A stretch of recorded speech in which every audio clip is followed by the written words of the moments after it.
Welcome to the show, everybody. Joseph Robert, the fantasy football counselor, in here with Tim, the bald guy, online. What's going on, Tim? Not much. How's it going, everybody? Tim, we've got an exciting show. We're talking 5 quarterbacks that I love. And I originally wanted to do this on my own, just the 5 quarterbacks I love. But as a bonus, we're going to have you in here. So we're going to get some bonus quarterbacks that we both love. Right. So it's 5 that you love and 5 that I love, and they're definitely different. Definitely. Well, there's some overlap, actually. There's a couple of quarterbacks that are overlapping each other. And there should be. I mean, if we both had 5 separate quarterbacks, that wouldn't be right. There'd be a problem. Exactly. So huge episode, very important. And the key with these guys, Tim, is that you can get them as value. So you don't have to get your Lamar Jackson. You don't have to get Pat Mahomes early on. You can get these guys for great value and a ton of upside and ceiling. And that's what we love about them, that you can get them for value as well. Right. So don't write your comments bitching at us about why would you not say Jackson? Why would you not say this guy, that guy? These are like the picks that, you're not going to overspend on is basically what it is. Right. Before we get into that, Tim, couple big announcements. So if you guys are following my Instagram, I'm going to link it below. Follow my Instagram at Fantasy Football Counselor. It's the #1 verified Instagram page. Okay. Biggest account on one of the biggest social platforms. Make sure you're following and follow my story mode because I'm doing card giveaways. So this week at some point, we're going to give a we're giving this away, a Kyler Murray signed rookie card. Only 99 made, Tim, and I've got one in my hand right here. Got 99 problems and Kyler's not one. Exactly. So we're giving these away. How to enter, guys. All you got to do is subscribe. You guys are listening here, so you're probably subscribed to the YouTube channel. So hit that subscribe button and just screenshot me and DM me on Instagram. Hey, guys, I'm subscribed. Hey, Joe, I'm subscribed. And you're automatically entered for all future draws moving forward. I got other cards to give away. I don't know if I'm going to give this one away. I like this one too much. A signed AJ Brown card. Guys, just go follow on Insta. Follow story mode. The instructions are there. Subscribe. Screenshot, DM me, you're entered. Draws are daily during the week. I love this, Tim. This is so exciting. I love giving away cards, man. Yeah, man, you were doing this last year, and it was a fun thing to do, too. We did some pack breaks. No, not this much, but we're doing it every day now. Like every day, giving away amazing card, whether it be a jersey card or whatever. So, guys, it's very important. And you'd be surprised, man. You'd be like, what are the chances of me winning? They're pretty high, man, because I'm doing them daily. All right, so that's #1. #2, guys, make sure you guys get the 16-round draft solution. Head on over to thefantasyfootballcounselor.com. First ever video training. This is the absolute game changer, Tim. I put a lot of time, effort into this, giving you all the optimal players, sleepers, breakouts. You'll know when to grab them, know when to hold them, know when to fold them every single round. This is the game changer, guys. Scrap the draft kits. Do not buy a draft kit this year. They are dead. That is the past. The future has arrived. Everything's going digital on video. And this is our 3rd year running. We were 3 years ahead of the technology. Now, guys, this is the way to be. This is the program to get 16 rounds, thefantasyfootballcounselor.com. That's it. That's it. Let's rock and roll. Let's go. Now, you guys can leave your questions below as we roll through this. I want to make it interactive, and I keep it real with you guys. I try to get back to as many as I can. If I miss one of the 2 questions, I apologize. I'm just sometimes inundated, but leave your questions below here on YouTube. If you're listening in the car, start following on YouTube, guys, when you guys are at home. You know what I mean? Get us on video as well. You want to see Tim's Why wouldn't you want to see these beautiful faces? Exactly. Now, Tim, we've got Tom Santinello coming in every Wednesday. He's a bald guy as well, but you're like the nicer bald. Everyone's calling him Mr. Serious, and you're Mr. Nice Guy. And they were asking if you're related. I'm like, no relation of the bald guys. You sick bastards. Just because we're both bald? I hate you guys sometimes. Two white bald dudes are brothers, apparently. So. All right. So let's talk about it. All right. So the first guy, I want to go first here. I usually let the guest go first, but you're not really a guest. I'm not a guest. No, not really. So the guy I love, and I love him this year, absolute steal. And I think the offense will be really potent. They'll be solid. They'll be strong. Matt Ryan is the guy I'm talking about. And I'll tell you why I love him, Tim. Because this offense is loaded with weapons. Gurley's there, catches the ball in the backfield. They've got Calvin Ridley, who I think is going to take a step up this year. And Julio, arguably the best wide receiver in the game. Now, Matt Ryan in 2018, that year, I remember the Kinshipses were like, he was out of the top 10. I had him like top 5. He finished second. Now, he finished second, just under 5,000 yards, 35 touchdowns, 7 interceptions. We understand last year he had a bit of an off year. They made an address. They addressed the O-line a little bit. They got a center. They made some improvements. But even last year, having the off year that he did, he had a terrible year, 26 touchdowns, 14 interceptions, still threw over 4,466 yards. Matt Ryan, Tim, finished 11th amongst quarterbacks. 11th. That's not bad, man, considering what a bad year he had. And this year, like I said, I think the offense will be focused. They'll be solid. And Tim, I really think they're going to make a Super Bowl run this year. I genuinely do. And this is the best part. You can get Matt Ryan in and around the 7th to 8th round. That's where his average ADP is going. As of right now, mid-May, I love this, Tim. I absolutely love Matt Ryan. What are your thoughts? Yeah, you and I totally agree on this guy. So the way I broke it down was I broke down 3 of my guys. I said, these are guys round 5 to 8. I'd be happy to take them. Matt Ryan is right in there. Like you say, last year was an off year, and it's funny. You look back at his stats, and he basically always went bad year, good year, bad year, good year. You look back for the last 5-6 years, and that's kind of the trend he had. Now, it's just a weird coincidence, but to me, this is a bounce back year. Like you say, I mean, he's got amazing guys there. He's got Julio, Ridley, Gurley, Hayden Hurst. These guys are going to grab the ball all the time. There's no doubt about it. He's going to have huge numbers this year. He always throws over 4,000 yards. That's a given. You're going to get over 20, 25 touchdowns as a floor. He's always there. When you say bad year, yeah, I mean, in 2017, he finished 15th amongst quarterbacks, 228 points. That was a bit of an off year. Yeah, and then 2018, he bounced back, finished second. Last year, he fell down. But he's always going to hover in and around the top 10. This year, I do think it's going to be a great year. I'm wearing my Falcons hat, and I'm not a Falcons fan. People say, Joe, you're a Falcons fan. Well, I love the Falcons too. I'm not a Falcons fan. I'm a fantasy fan. And I usually have some stock, whether it be Ridley or Julio or Ryan or another ace guy from the Falcons. They always tend to have, the past couple of years anyway, tend to have good fantasy players. So, again, Matt Ryan, absolutely love. Tim, let's hear one of your guys. Who do you absolutely love? I'm going to go with the GOAT next. So Tom Brady, man. I mean, not a lot of people seem to be talking about him. And yeah, last year, I mean, he's kind of lost a step. He's not who he used to be. He's still an amazing player. And he's reliable no matter what. He averages like 280 points every year. So you always got to have him in there. And he has the opportunity to hit the mid 300. In fact, sometimes he has hit the mid threes, high threes even. So he's moved to Tampa Bay, who's making a lot of moves. They're really trying to push for a Super Bowl as well. It's amazing, the guys that they've added, the team that they've built up there. To me, they've gone from almost like a joke last year to a real contender. Yeah, the thing is, he finished 14th in 2018. Last year, had an okay year. Still finished 12th. I feel the mainstream sheeps are sleeping on them. And again, I might be a guy that believes in these theories that things are kind of set up. But either way, I don't know if they are or they're not. But I will tell you, I did call the Peyton Manning win with the Broncos Super Bowl. That guy was throwing beach balls. Like he looked terrible. Like he just was not throwing well when he won the Super Bowl versus Cam. And they set him up against this amazing team that was the Panthers that year. And I guess their defense won it. I don't know. Cam wasn't scrapped. Anyway, long story short, he was set up to win. So was Ray Lewis. And I don't know whether it's set up or not, or maybe it's just making things happen for these players that are the GOATs, right? Ray Lewis's and the Peyton Mannings and all that. But I think the Buccaneers are now set for a Super Bowl, and all the tools are there around him, around Brady to succeed. I think he has a phenomenal year. When it comes to Brady, he's set. When it comes to which receiver is going to get the ball more, whether it be Evans, whether it be Godwin, whether it be Gronk, whether OJ gets it, who knows, right? But I think Brady has a phenomenal year, and I think he's phenomenal talent. And again, I've been doing a lot of mock drafts. You can get him in and around the 7th, 8th round. Perfect. That's where I want him. 12 person. And we talk 1 point PPR, guys. We talk 12 person typically. Okay. Yes. And you guys can kind of work around that. We can't cater to every single style. Okay. All right. Next guy I love here. And again, I love the upside and the same type of thing. You can get this guy 7th, 8th round. Sometimes it's coming off earlier, 6th round. I think the ceiling's high. They've got a ton of weapons. They've added Diggs. So he's got that solid wide receiver 1. He's got Beasley. He's got Brown. He's got Singletary. They acquired Zach Moss.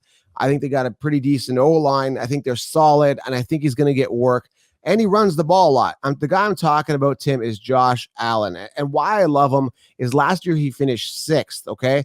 And compared to Baker, who finished 20th last season, I remember near the end of, before the season started in 2019, I said, listen, before it was last season, right? Before last season started, okay? I said, listen, Baker Mayfield sucks. Josh Allen will outperform him. And people thought I was crazy. But sure enough, like I said, Allen smashed him. And I think Allen will be a safe fantasy producer again this year, Tim. What are your thoughts on Allen? I like him. I like him as a player. I like the team they have around him. I mean, there's not a lot of marquee stuff, not a lot of marquee guys going there and that, but I like that team, man. For whatever reason, I've always kind of liked Buffalo in that sense. I don't know. You said rounds 5 and 6. To me, that's a little bit too high, maybe for him. Still, I'm not paying that kind of price for him. 6'7", he's coming off. I mean, I'm still iffy on that. To me, I want him more as a backup. I don't think he's my number one guy. Well, if you look at him now, Lamar ran 176 times. So that's one of the main reasons I'm turned off Lamar, because he runs a lot. So part of me is like the same way. I feel the same way with Josh Allen. There's a chance that I like running quarterbacks, but they always expose themselves to risk. Now he ran it 109 times for 510 yards, still putting himself at risk, 9 rushing touchdowns. So again, it's very appealing. I think he runs a lot, but not as much, not enough to scare me like Lamar scares me. Not only that, I'm going to get him from round 6 to 8. Whereas if you go Lamar, by the way, these are quarterbacks we love at value. I love Lamar Jackson, but I'm not going to pay a second round pick. That's what the bottom line is of this whole thing. So when I look at Lamar and I look at Josh Allen, I mean, Lamar had a pinnacle year. He's going to come down. I think Allen still has room to move up. And the risk isn't there. Not only is he not rushing as much, putting himself out there, but also I don't have to invest a second round pick. So that's kind of the thought process. Give me the value of a running quarterback in Josh Allen in round 6 to 8 instead of a round 2 when he's risking it more with Lamar. Make sense? Yeah. Oh, yeah. I mean, I totally understand that. I talk about it all the time, too. I don't like a quarterback that runs too much. I think they're at too much of a risk of injury. Once again, for me this year, Josh Allen at around 6, 7, even an 8, that's maybe pushing it, man. I'm looking for him more as a backup than as my first quarterback off the board. Fair enough. Now, guys, leave your questions below. If you're on YouTube, I will get back to anybody I can. As many people as I can as well. And remember, make sure you guys follow my Insta. We are doing these card giveaways. I'm going to do this Kyler Murray. Look at it shining, Tim. Can you see the shine? It's like gold. It's beautiful. Love it. Beautiful card. So leave your questions, guys. I want to make this super interactive with you guys. Love to talk to you guys, okay? Your feedback means a lot to me. As long as it's positive and don't be a douche. No douches allowed. Yeah. You're gonna get banned. All right, so let's move on here. I think it's your turn. I'm gonna give you one of my reaches here, and it's funny because he's a guy you basically just dumped on. It's a Baker Mayfield. So I was really high on him last year as well. I thought, man, this guy's got a lot of weapons, a lot of tools around him, and he just couldn't get it done. In fact, his TD to interception ratio was like 1-to-1. It's totally unacceptable. This year, they've made the team even better, if you can believe it or not. I mean, the receivers that he has, the tight end, he's got everything he needs. Kareem Hunt's going to be there all year. Austin Hooper's there. Holy crap, man. If he can't get it done this year, I'm writing him off forever. I'm going to write him off anyway, but agreed. They improved the O-line. The excuses are done. Odell has now yet again for the 4th year in a row said he's going to have an amazing year. So, I mean, I can see Odell getting the ball a lot more, but at what cost? So who's going to go down? Is it going to be Landry losing targets? Is it going to be Chubb getting less carries? Is it going to be Kareem Hunt getting less passes? Where does it come off? And then now you've got Austin Hooper there who's going to probably want the ball. And I don't know whether Mayfield's going to gravitate to him at all this upcoming year. I don't know. But, you know, there's a lot of weapons here, and I agree, and I love the upside. I just don't know if I'm sold on Baker Mayfield as a person. I hate to say that, man. Like, as a player, I should say, even as a person, I don't know, man. I'm not sold. He didn't throw as much at tight ends last year. He really did. And with Hooper there, he definitely has to. And that's the thing. Like, you look at Mayfield and his numbers in college were extraordinary, especially the TD to interception ratio. And now last year, it was just horrible. So he's got to get it together. He's got to learn what he can do and what he can't do, you know. He's got the options there now for some short passes when he's in trouble. He's got to get a better feel for everything. That's all. Now, Njoku got hurt last year, but his top guy was Demetrius Harris at tight end, who maxed out at 27 targets. So he's not really throwing, I don't think, to tight ends. And maybe because he didn't have a tight end there, right? That's the thing. So he's got Hooper there. I think Hooper's going to get a bulk of the volume, but at what cost? Who's going to pay? And the mainstream still having Nick Chubb in the top 10 is insane, knowing that Kareem Hunt outscored him in PPR last year in the 6 out of the 8 games. 6 out of the 8 games, PPR, Kareem Hunt outscored Nick Chubb. So I'm not really sold on Nick Chubb being a first rounder. I think that's absolutely insane. So it's going to be interesting to see how this all plays out. That's for sure with the Browns, but I'm staying away. I'm staying away from all Browns. I'm just going to avoid the problem of uncertainty. Yeah. I think really what they've done is they've made themselves a potentially great football team, but not necessarily a great fantasy football team. Yeah. So I've told you I love Matt Ryan, love the 7th round value. Josh Allen, again, in and around the 7th round. The next guy I love here, and you can get this guy late. Now, I did a mock draft I've got in front of me. I do mock drafts all day. You could probably see it on my Instagram if you're following. It's funny, Tim. I'm actually doing mock drafts. I was in a Yahoo mock draft, and my name is Joseph Robert in there, and some guy asked me, just curious, are you the fantasy football counselor? So I'm starting to get really recognized in these mock drafts. So I got to start going incognito. I got to go private. Like when make up a fake name. Yeah, it's too much, man. It's like I always get harassed in these. It's funny though. It's kind of cool. But Ryan Tannehill here is the guy I'm liking. And why do I like him, Tim? Now, I was a guy that hated Tannehill. I want to make a note of this. He was the definition of years to wow. I mean, I'm not wowed. Why do I love him? Is because he was consistent last year. Extremely consistent. So much consistent that he actually finished with 224 points. And that was without 6 games. Now, Tim, I'm not a math guy, but 224 points. If you add the 6 games on top of that, he was averaging in and around 18 to 22 points per game. So let's just say 18. So he would have been in around 330 points wise, give or take. So that would put him right behind Dak and in and around 3rd place, maybe even above Russell Wilson, who finished with 328 last year. Had he played a full season, he's got AJ Brown, who I think takes a step up. Here's my AJ Brown card right here. I'm not giving this card away, Tim. I'm going to put this under my bed. I sleep with this card. It's a nice AJ Brown rookie card here. And there's only 75 of these ones. So I love AJ Brown this year. And remember, a couple years ago, Tannehill made Landry a pretty decent fantasy wide receiver. I think AJ Brown takes a step up. They've got a good O-line there. They've got Derrick Henry. It's a similar type of offense as last year, maybe improvement. Maybe he's even more settled in. So Tannehill as a backup, guys, as a backup quarterback that you can start. How cool is that? You get a backup, and that's my rule, Tim. I want to emphasize this. In a 1 quarterback league, I always have 2 quarterbacks. In a 2 quarterback league, I always have 3 quarterbacks. Tannehill, I just absolutely love the value, man. You can get him for free. I love him. What are your thoughts on Tanny? Yeah, I mean, I didn't even put him on my list, but like you say, if you can pick this guy up that late and have him as your backup, you're doing pretty damn good. Right. Backup to start. Yeah, that's it. All right, go ahead, Tim. Okay, I think this is another one of my earlier guys. So anywhere in round 5 to 8, I'm happy to take this guy. This would be Mr. Dak Prescott. And why not, right? Like he's once again, another amazing team around him. He's got everything he needs. He's got some great running backs. He's got a tight end. He's got his receivers. You know, there is a marquee receiver. I'll call him Amari Cooper. I like teams that have those big name guys, you know, a guy like a Julio or something like that. I don't really consider Amari to be on that level as of yet, but he's there. He's close. So I'm going to say yes, just an overall really great team. They've got Blake Jarwin at tight end this year. I think he's primed for an amazing year. Don't sleep on him when you're looking tight ends. You know, they picked up CeeDee Lamb. I just think everything is there, man. Tony Pollard's there to help relieve some of the stress off Zeke. I think it's just an amazing team all around. I absolutely love Dak Prescott. The problem is, am I going to pay a round 5 pick on him? I doubt it. And the thing about him, he's always been that quarterback under the radar. I mean, 2017 finished 11th amongst quarterbacks. 2018, also top 10. He's always in the top 10, Tim. And then finally, he stepped up last year, finished 2nd amongst quarterbacks, 337 points, 30 touchdowns, 11 interceptions, just under 5,000 yards. So this guy does throw the ball. Now, he throws it so much, he's actually 6th in attempts. He was 6th in attempts last year. And I love a quarterback that throws a lot.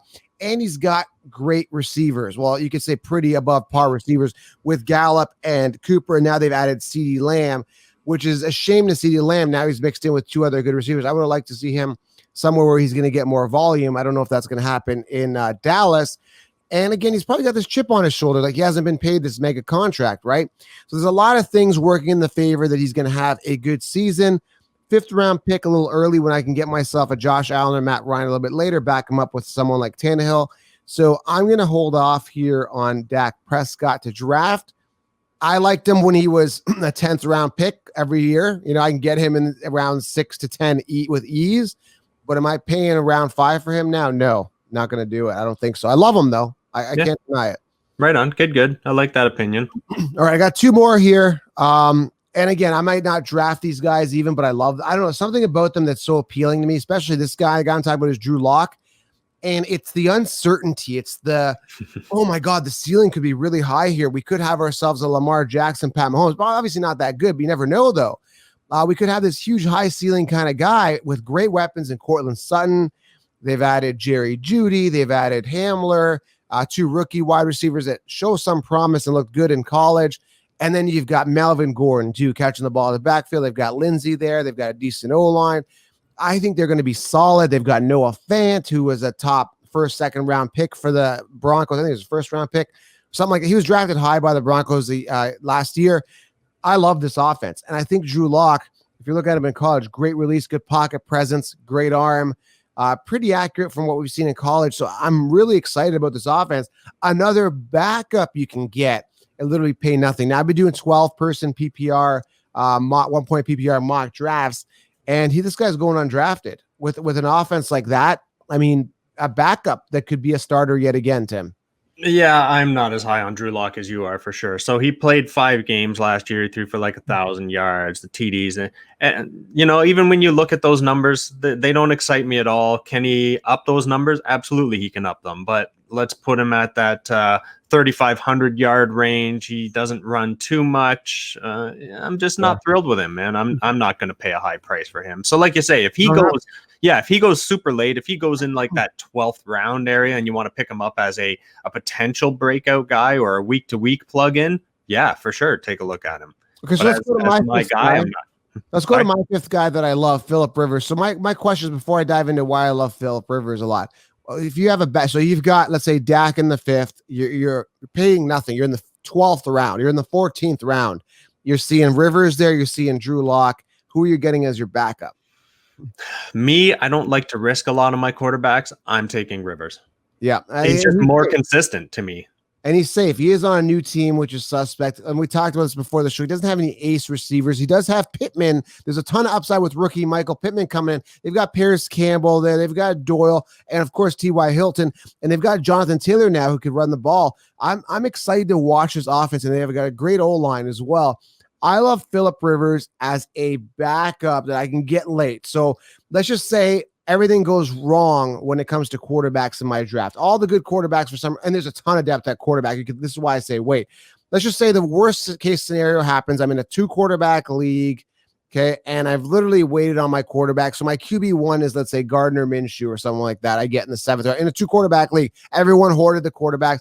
I see little old Phillip Rivers there. I'm going to grab him. I think he's great value. I think he's just going to be there for you. And I think he's going to be a good backup. I think he's going to put up safe numbers to get you through your weeks.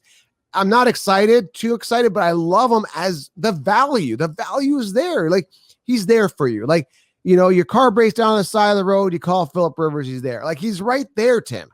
Yeah, I think if you watch some of our shows, if you've listened to us for the last several years, we always say the same damn thing about Rivers. He's just there. He doesn't get a lot of talk about him, but he's consistent and safe, and that's kind of what you want sometimes.